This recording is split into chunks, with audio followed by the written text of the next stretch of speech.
خيل الله اركبي يا خيل الله اركبي يا خيل الله اركبي فإن الواقعة قد حصلت، وأن المعركة هي معركة فاصلة، معركة بين الإيمان والكفر، فاختاروا الخندق الذي تكونون فيه.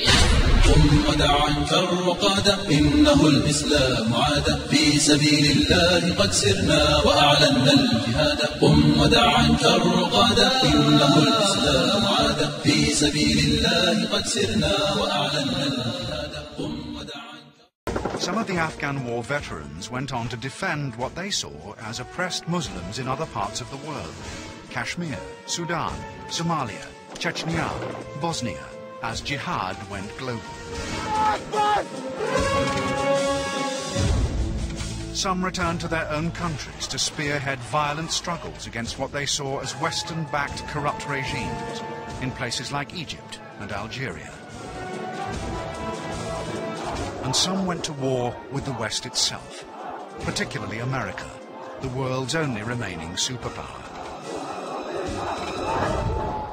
Is it wrong for dictators and terrorists to kill innocent civilians, and right or excusable for the United States to do exactly the same?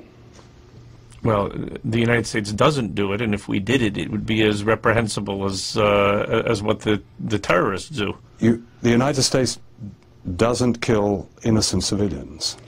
No, the United States does not target civilians.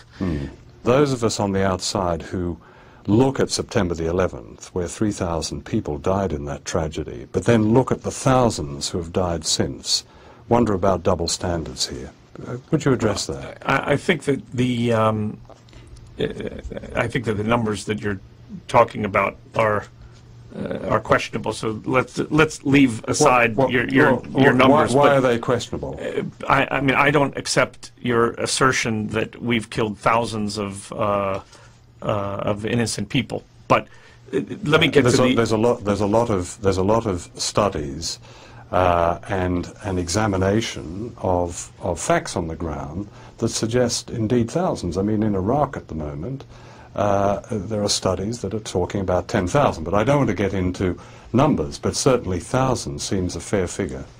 I don't know that that's true, and I don't accept the assertion. If you ask an American student how many people died in Vietnam, he'll tell you 58,000, because they've dismissed the 2, 3, maybe 4 million Vietnamese who were killed by the United States and its allies in that war. So this is an ongoing issue. Mr. Powell, Colin Powell, General Colin Powell, I think, was quoted as having said he's not interested in civilian casualties in Afghanistan. It's not his concern.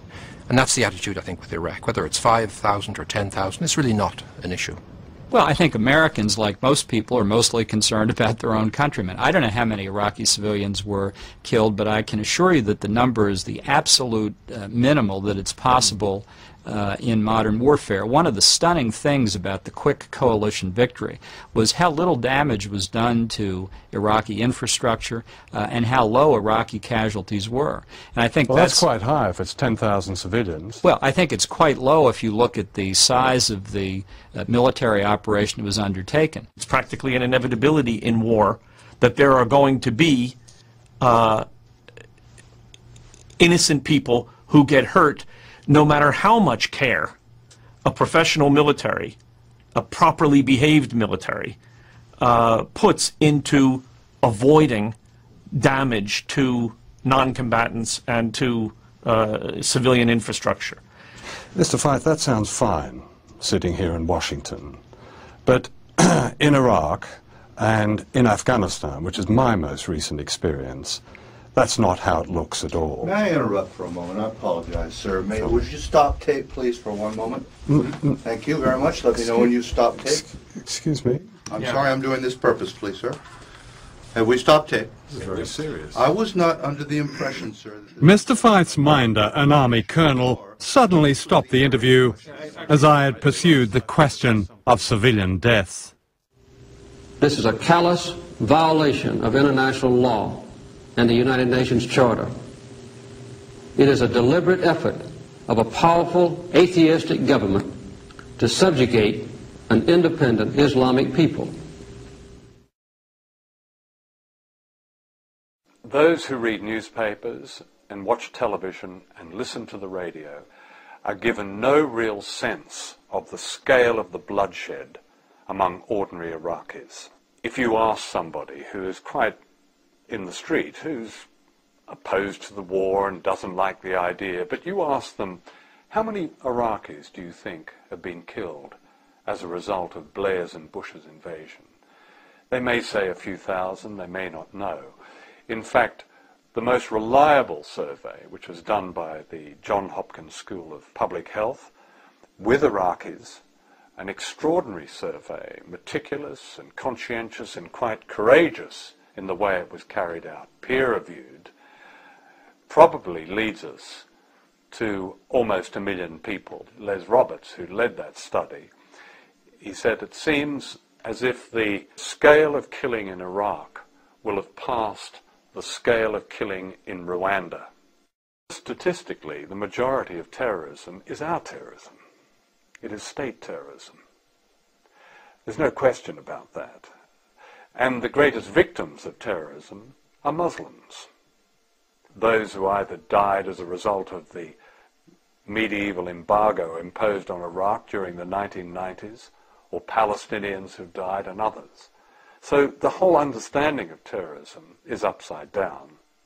Now there is, as opposed to state terrorism, a kind of privatized terrorism. It's very tiny. It's run by organizations called Al-Qaeda. There was one study at the University of Chicago that found that of this privatized terrorism, in the last 30-odd years, something like 20-odd thousand people had died. A very tiny figure compared to the millions who have died as a result of state terrorism. I don't think there is a war on terror. I think that's a propaganda notion. The attacks of September the 11th were appropriated by a clique in the US establishment in order to further its aims around the world. If that isn't clear to most people, as I believe it is, then I don't know where they've been for the last few years. But it's not reported that way.